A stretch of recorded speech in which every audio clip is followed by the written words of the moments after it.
पिछला वीडियो किन्हीं कारणों से बंद हो गया था। तो इस वीडियो में हम देखते हैं 1858 के जो इलाहाबाद में कैनिंग जो रहता है वो दरबार आयोजित करता है और ब्रिटिश महारानी को यहाँ पर उसका जो घोषणा पत्र रहता है वो यहाँ पर पढ़ता है।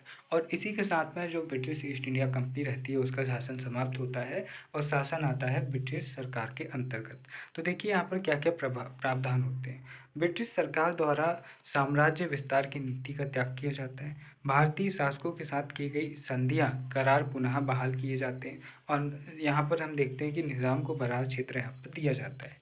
भारतीयों को सरकारी सेवा में बिना भेदभाव के शामिल किया जाएगा, ये कहा जाता है। और समाज एवं धर्म में अहस्तक्षेप की नीति को ये अपनाते हैं। कौन सी? अहस्तक्षेप की नीति को यहाँ पर अपनाते हैं। साथ ही साथ भारत पर कंपनी का प्रशासनिक राजनीतिक अधिकार समाप्त कर ब्रिटिश शासन के अधीन यहाँ पर किया जाता है। और भारत में क्राउन का प्रतिनिधि गवर्नर जनरल के साथ साथ वायसराय को कहा जाने लगा और पहला वायसराय यहाँ पर बनाया जाता है कैनिंग को। किसको?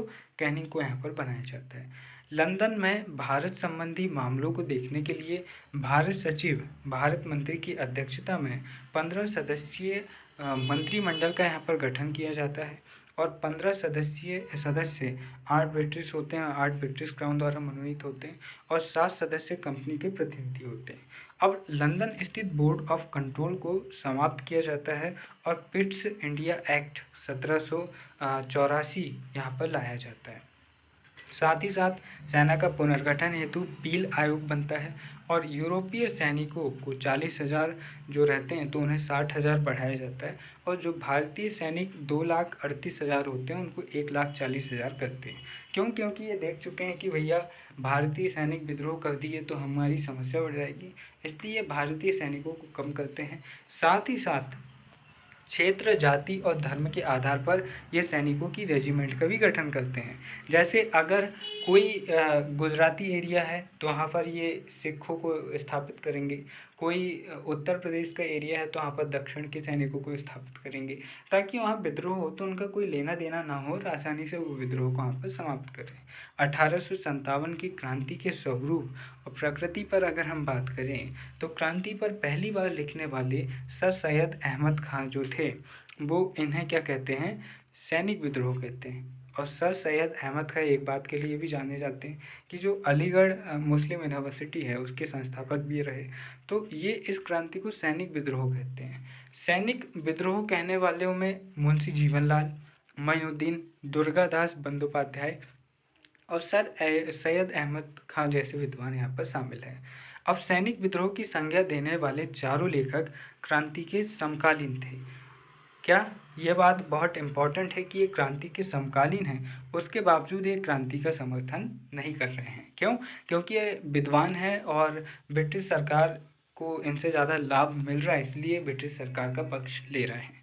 अब देखिए, विनायक दामोदर सावरकर प्रथम राष्ट्रीय स्वतंत्रता संग्राम इस विद्रोह को कहते हैं और सैनिक विद्रोह कहने वालों में ट्रेवेलियन, मॉरिसन, सीले और जॉन लॉरेंस जैसे विदेशी लेखक और अधिकारी हमें देखने को मिलते हैं। वही जेम्स आउट्रम और ट्रेलर कहते हैं कि यह हिंदू मुस्लिमों का षड्यंत्र था अंग्रेजों के खिलाफ और यह षड्यंत्र था, ना कि कोई क्रांति। वहीं डिज़राइली जो ब्रिटिश राजनेता है वह इसको राष्ट्रीय विद्रोह कहते हैं और 1857 की क्रांति को राष्ट्रीय विद्रोह कहने वाले ये पहले व्यक्ति होते हैं। तो ये एक ब्रिटिश राजनेता होते हैं, उसके बावजूद ये राष्ट्रीय विद्रोह इसको कहते हैं। तो ये एक थोड़ा अलग पॉइंट है, इसको आपको और अच्छे से ध्यान रखना होगा। अब टी.आर. होम्स कहते हैं कि बर्बरता और सभ्यता के बीच का संघर्ष था।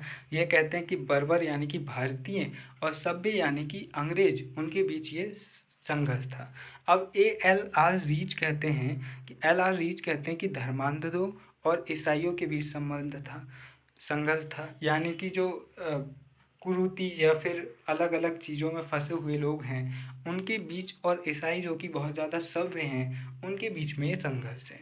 रमेश चंद्र मजूमदार कहते हैं कि ना तो पहला, ना राष्ट्रीय, ना स्वतंत्रता संग्राम ये था। ये कहते हैं रमेश चंद्र मजूमदार। तो यहाँ पर ये क्या होता है कि सुरेंद्रनाथ सेन जो कि 1957 में क्रांति के 100 वर्ष पूरे होने पर आरसी मजूमदार को सरकार क्या करती है, यहाँ पर आरसी मजूमदार को इस क्रांति पर लिखने का काम सौंपती है। बाद में मनमुटाव होने पर जो आरसी मजूमदार होते हैं वह यहाँ पर हट जाते हैं और फिर सुरेंद्र नाथ को सरकार यहाँ पर लिखने के लिए कहती है। उनको शायद इसलिए हटाते होंगे क्योंकि सुरेंद्र नाथ यहाँ पर यहाँ पर आरसी मजूमदार जो हैं वह इस क्रांति को स्वतंत्रता संग्राम मानने को तैयार नहीं थे। तो यहाँ पर बाद में सुरेंद्र नाथ सेन के हाथ लिखवाया जाता है। तो फिर सुरेंद्र नाथ कहते हैं कि यह सिपाही विद्रोह से अधिक परंतु राष्ट्रीय विद्रोह नहीं था। तो यहाँ पर ये भी काफ़ी हद तक आरसी के समर्थक होते हैं, लेकिन ये बात को इस तरह से रखते हैं कि बात थोड़ी और स्पष्ट समझ में आती कि भाई ये एक सिर्फ सैनिक विद्रोह नहीं था, बल्कि सैनिक विद्रोह से बड़ा था। हालांकि ये एक राष्ट्रीय विद्रोह भी नहीं था, क्योंकि ये राष्ट्रीय स्तर पर नहीं था। अब आरसी ने स्वतंत्र रूप से फिर बाद में वह किताब लिखते हैं और इस बात को अपनी किताब में कहते हैं। मौलाना अबुल कलाम आज़ाद, जो कि भारत के पहले शिक्षा मंत्री थे और कांग्रेस के सबसे ज़्यादा अध्यक्ष बनने वाले व्यक्ति भी थे स्वतंत्रता काल में, तो यह विद्रोह जातीय एवं राष्ट्रीय था, लेकिन धार्मिक नहीं था, ऐसा कहते हैं आज़ाद। अशोक मेहता कहते हैं कि यह राष्ट्रीय विद्रोह था। ताराचंद कहते हैं कि यह विद्रोह हिंदू राजाओं और मुस्लिम नवाबों, जमींदारों तथा धर्माचार्यों का ईस्ट इंडिया कंपनी के विरुद्ध संगठित रूप से यहाँ पर यह विद्रोह था। तो ये इसके प्रमुख कोटेशन ही आपको ध्यान रखना है कि किसने क्या कहा है। खास तौर पर आपको पिछले वीडियो में मैंने आपको बताया था किस क्रांतिकारी का कौन सा क्षेत्र था, वो भी आपको याद रखना है। तो यहाँ पर से कुछ महत्वपूर्ण चीज़ें हैं जो आपको ध्यान में रखनी है। मुझे उम्मीद है वीडियो आपको पसंद आएगा। तब तक के लिए नमस्कार, जय हिंद।